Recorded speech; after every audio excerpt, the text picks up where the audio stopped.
Whether you're a seasoned project manager, an estimator, a project engineer with a few years of experience, or a superintendent in the construction industry, being prepared for the compensation question and knowing the right time to present your desired compensation during the job interview is crucial.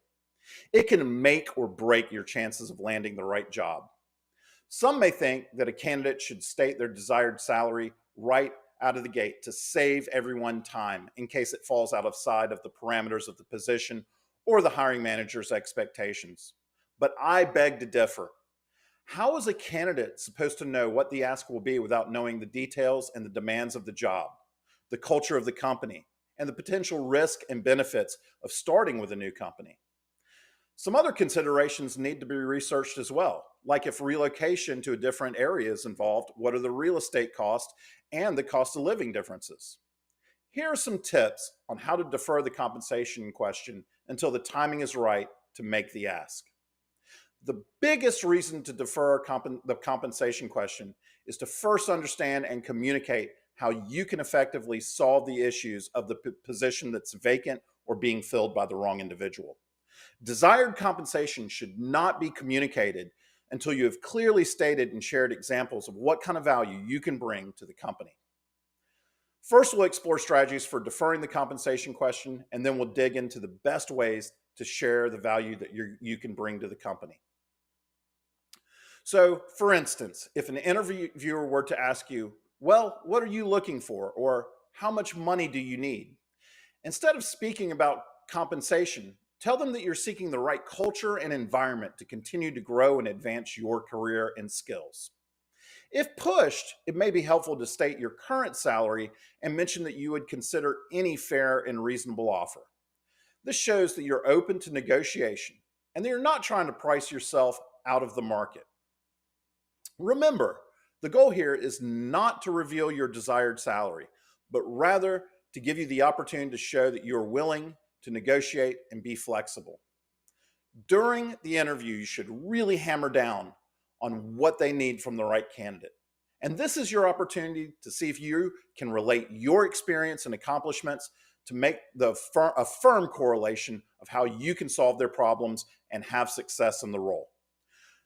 Your highlighted accomplishments are the key to demonstrating the value you can bring to the organization. Focus on the three main areas that you've made some significant impact. One is making money.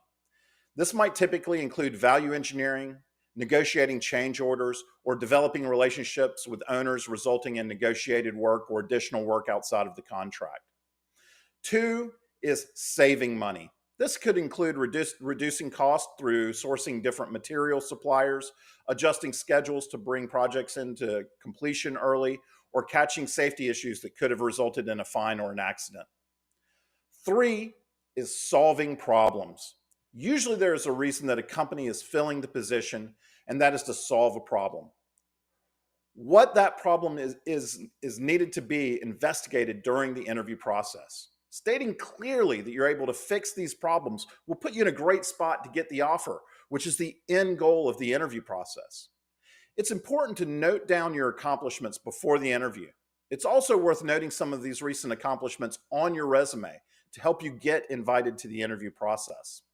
Having these accomplishments noted in preparation of the interview will help you remember the details and be confident when sharing them. Make sure that your accomplishments are recent, ideally within the last 2 to 3 years. It's hard to impress an employer with something that you did a long time ago. The other important thing is qualifying your accomplishments. Try to attach a number, dollar amount, or percentage to your success. For example, I saved about $200,000 by using on-site crushed concrete as a backfill aggregate instead of buying and importing aggregates from the outside source. Or I reduced the schedule by finding tasks that could be done simultaneously, therefore bringing the project in 66 days early for a $33,000 early completion bonus. Another example might be that I was able to negotiate an additional $2 million in add-on work through my relationship with the owner by identifying work that would need to be redone or added in the future, resulting in approximately $450,000 of extra profit. This will help you demonstrate the impact that you can have on their organization.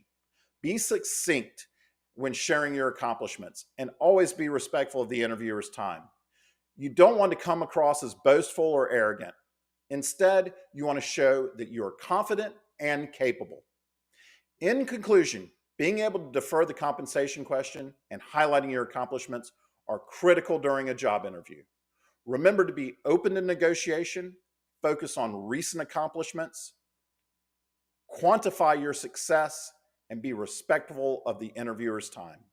By doing so, you can increase your chances of landing your dream job.